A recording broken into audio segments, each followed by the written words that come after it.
August 7th, 9:33 p.m.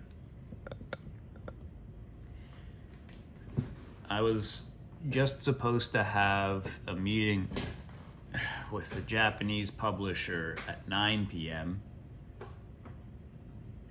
but they did not show up.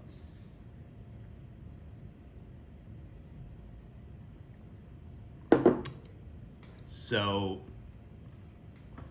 given that they rescheduled on me twice and now simply did not show up or even notify me as to why they might not be showing up, I think it's safe to say that that's a little too unprofessional for my tastes, and probably not going to be working with them. Unless, on the off chance that they had some really, really good excuse. It's got to be some true emergency level stuff. But otherwise, yeah, that does not bode well for any potential working relationship. So I think that one's probably done. But in 1 hour from now, I've got a meeting with another publisher based in Singapore, and I've already had a meeting before with these guys, so I think it's safe to say that they're going to be a little more reliable. What is there? I got nothing else to say about that. I had to learn long ago in the process of making this game that you have to be kind of ruthless when it comes to making decisions about who you're willing to work with, because whatever kind of effort they put in up front, you can usually assume that's about the level of effort you're going to get for the entirety of your working relationship with them, right? So if they can't do something as simple as making a first meeting with me, I'm not sure I'm going to get my money's worth, so to speak, if I were to hire them for something more significant than that. Anyway, having said that, otherwise I've had a good day. Got some solid work done today. I was hoping to get a little bit more into decorating the archer level, but instead I got caught up on a couple other things. First of all, the sprite trails. So let me show you quickly what I'm talking about. I have these trailing sprites that I use to emphasize projectiles when you throw them. So for example, here's the kunai. You can see like it's got a bit of almost a laser beam trail that goes behind it, right? And then same thing for your whistle bombs, right? And so first of all, I set up the sprite trail for the archers. You'll see now their arrows are quite visible, easy to see. And I had another issue with those that I needed to fix first. One thing that was kind of weird that was happening before was when they fired their arrows, I noticed if I was kind of standing off to the side, that the trail was quite a bit offset from the actual arrow itself. And so I realized what was going on is this plugin I use for creating these sprite trails, it creates by default a series of like sprite copies that act as the trail, but in slightly different Z value positions so that they don't directly overlap with each other. Now, I'm not 100% sure what the point of that is. I frankly, in my case, don't really care if it overlaps a little bit with each other. They only last a split second and they're kind of ghostly anyway. Just meant to be kind of like ghost frames is what I'm trying to imitate. So anyway, so I fixed that and just made it not do any kind of Z value adjusting. So now it works perfectly. And I also discovered that it was doing that on every single trail in the game. So I had to go through all of them and fix that. Next up, the kicking animations. So that's another one here. I noticed that the archers were not playing their kicking animation when they would kick objects at me. And I realized that it wasn't set up very well on almost all of the characters really that had a kicking animation. So I went through all of them and fixed those up. So you'll see here now, I don't know if you noticed that, but wait. Yeah, you'll see this guy at the bottom down here. He'll come and kick it at me. So yeah, you can see how he kicks it at me now, yeah? Yeah, so he wasn't kicking before. So anyway, I fixed that. And finally, I started looking into the main thing that I mentioned yesterday that I forgot about, which is, should I allow archers to kill each other? And just in general, if enemies can hit each other with objects if I dodge out of the way. My idea here was I thought it would be cool to let you, like, if I stand between these two guys and I can get this guy to shoot at me and then I move out of the way at the last second, he ends up killing his own dude. I thought that'd be a cool thing. And at first it turned out to be pretty hard. I just went ahead and automatically, or just simply made it so that they can kill each other. But I found a whole bunch of problems, like they would kill each other when they're kind of standing close to each other, standing on top of each other. They would sometimes kill each other by, for example, this guy might shoot an arrow at me while I'm standing over here, and then this guy would decide to switch up his position, and so he would start running this way. And if this guy already shot his arrow, and the arrows don't move super fast, it would happen pretty frequently that this guy would just like run right into the arrow and get himself killed. So lots of stupid little things like that. So I started messing around and thinking really hard about how can I write this logic so that they don't end up in any of these stupid situations. How do I make them smart enough not to shoot at each other, smart enough not to run into the arrows and all that? And the more I thought about it, the more complicated it seemed. And increasingly, it seemed like it wasn't even really worth doing because it's a pretty niche situation in the first place. And it's also somewhat counterintuitive. I almost only meant it as an Easter egg thing because normally you play the game so quickly and aggressively, you're not gonna like stop and wait for a dude to shoot just to pull this thing off.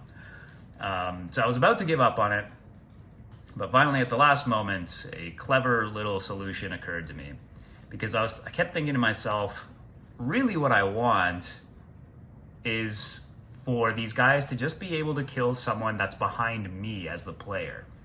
Like really it's only meant for me dodging or them missing or something like that. And I don't ever want them doing something stupid like killing a guy that's standing right in front of them or that's standing between me and them. And so a solution occurred to me where I simply made it check for how far the projectile is from the guy who fired it. And if the projectile is further away from him than the player is, then that must mean it already passed the player. Either he dodged it or the guy just missed. And in that case, make it be allowed to hit other enemies now. So yeah, that's pretty much all there is to it. Nice and simple solution. It seems to work perfectly. And I also implemented a bit of logic so that it rewards you nicely for pulling that off as like a unique style of killing a guy, and it grants you the points for it. So I'll show you quickly here.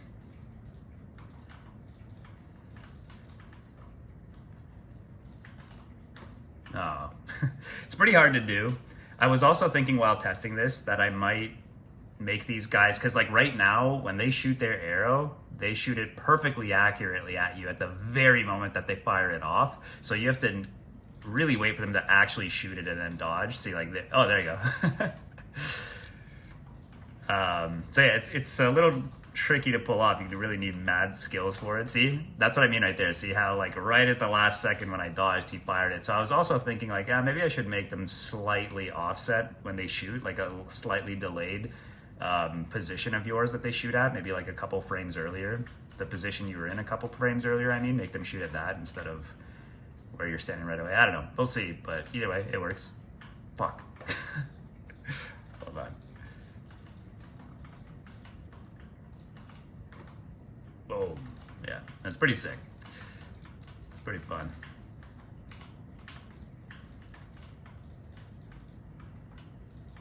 So yeah, it's pretty much all I got done today. But now that that's all set up, I think I'm ready to go to just decorate the rest of the level now, and I'm pretty happy with it. And the only last thought I had is maybe just thinking a little bit deeper about the mechanics of playing against these archers. Right now, it's relatively easy to just pop into the room and quickly kill them all without them even getting a chance to fire off a shot. So I'm thinking, and as it is right now, you dodge their arrows pretty easily as long as you stay on the move.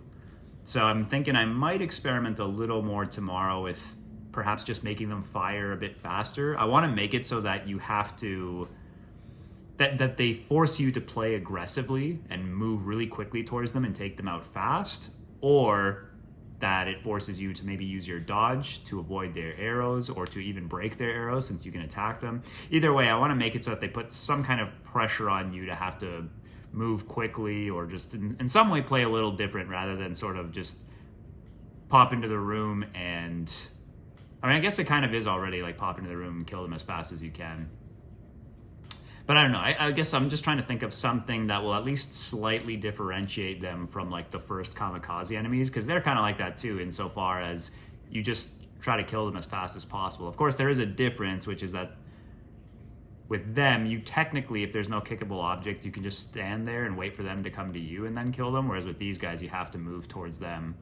But yeah, I don't know. I just want to add like one little extra element that forces you to play at least a little differently against these guys, because I think right now maybe it feels just slightly a little too similar to the kamikaze guys. Not completely, I think there's enough difference here because it really forces you to move towards them, but yeah, I don't know, might be simple enough to just make them shoot faster and then puts a lot of pressure on you. Forces you to dodge or forces you to attack.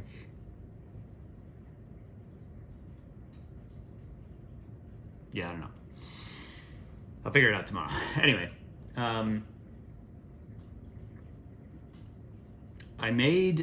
so yesterday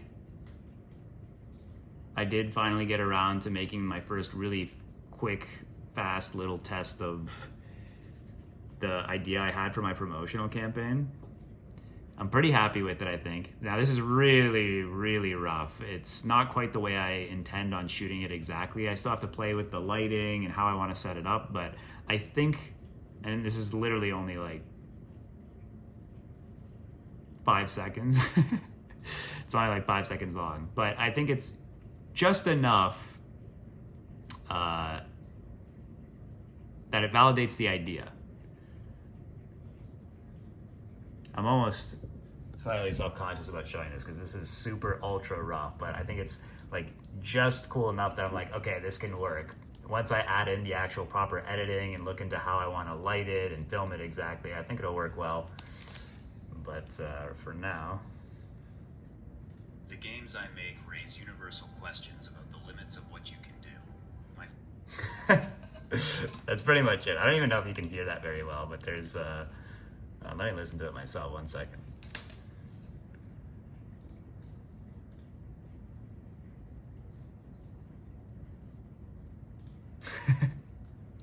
Yeah. Anyway.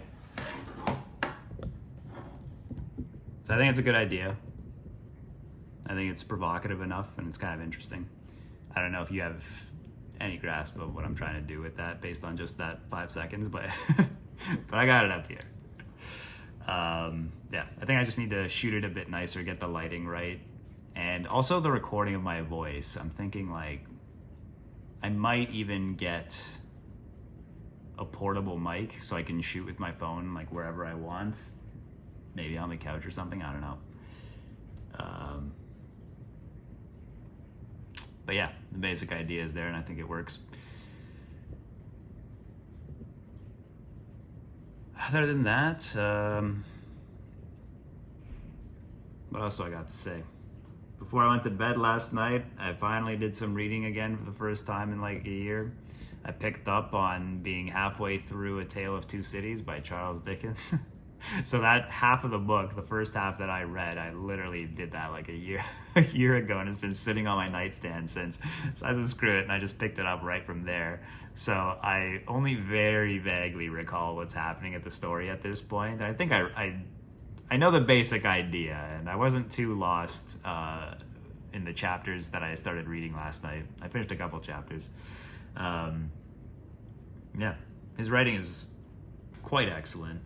Even with the most mundane conversations and descriptions of areas, he has this very interesting style of, it almost honestly feels half the time like he's showing off how good he is at writing, because he goes into, I don't even know how to describe what he does. It's almost like he manages to find metaphorical or allegorical ways of describing the most mundane things, of like a guy just walking down a cobblestone path, but he manages to find these these really unique, interesting. Yeah, I don't know how to describe it. It's not even like like I guess it's kind of metaphorical.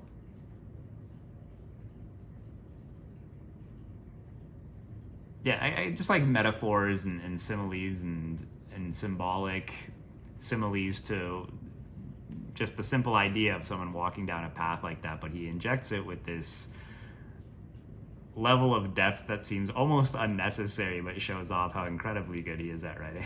So, anyway, it's very enjoyable. It's one of those people where you think you might be good at something, you know, like I consider myself a decently talented writer, but then you read someone like him and you're like, fuck, this guy's on another level. I don't know if I'd be able to write like this if I tried. I could only do like a cheap imitation of what he does.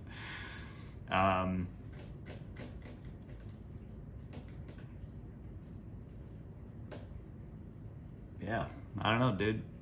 I don't know if I have much else to say. Only other thing I was thinking about today is with regards to my game's story, Six Samurai story. It's kind of interesting now because I find myself, when I first started making this game and where I was in my life that inspired the whole idea behind the story and what I want to express in it, I was in a rather different place from where I'm at right now. And so now I'm grappling a little bit with whether or not I should somewhat adjust the plot because of that or adjust the characters because of that. And I don't think so. I think I should stick with the original idea, but I have to, I think in order to do it well, I need to really put myself in the mindset that I was in a couple of years ago and to think hard on the things that inspired me in my own life to come up with this narrative in the first place and immerse myself in it. Because now I still relate to it, but I have somewhat of a different perspective of things, I think.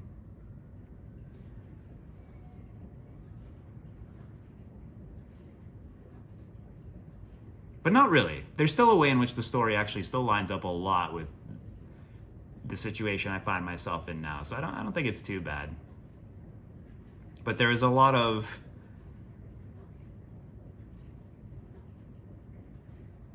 emotional feeling involved, especially anger, that I used to inspire me to write the story the way that I was thinking of it.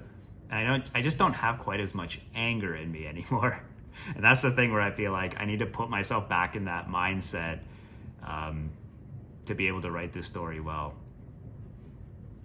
But anyway, I'm not too worried about it. Just something I need to think about more. And yeah, that's pretty much it. The only other thing I have to say is with these promotional videos, so I do think it takes a little balls on my part to post these. I think these are very like provocative in a way, like not exactly. It's not like rage bait or clickbait or anything like that, but it gets to the core of my deepest feelings and thoughts in some way and expresses them in an extremely confident way that I feel like it feels like it's one of those things that will be cringe until it's not cringe if it succeeds. You know what I mean? Like it can feel embarrassing to post until if consistently I keep posting these and I have faith in it, if it works out and people enjoy them, then it's not as embarrassing anymore. You know what I mean? So it's like on TikTok when people do dancing videos, right? And the first time you make dancing videos, you probably get like 100 views and it's embarrassing as shit. But in a way, ironically, also not really, because only 100 people saw it, so no one really cares. But eventually, maybe you get really, really good at dancing and then you get 1 million views and now it's not lame anymore. So, all right. I'm gonna probably experiment a little with my video here while I've got some time. Test some more stuff out, see if I'm still happy with the direction this is going in. And I got this meeting at 10:30. See you tomorrow. Peace.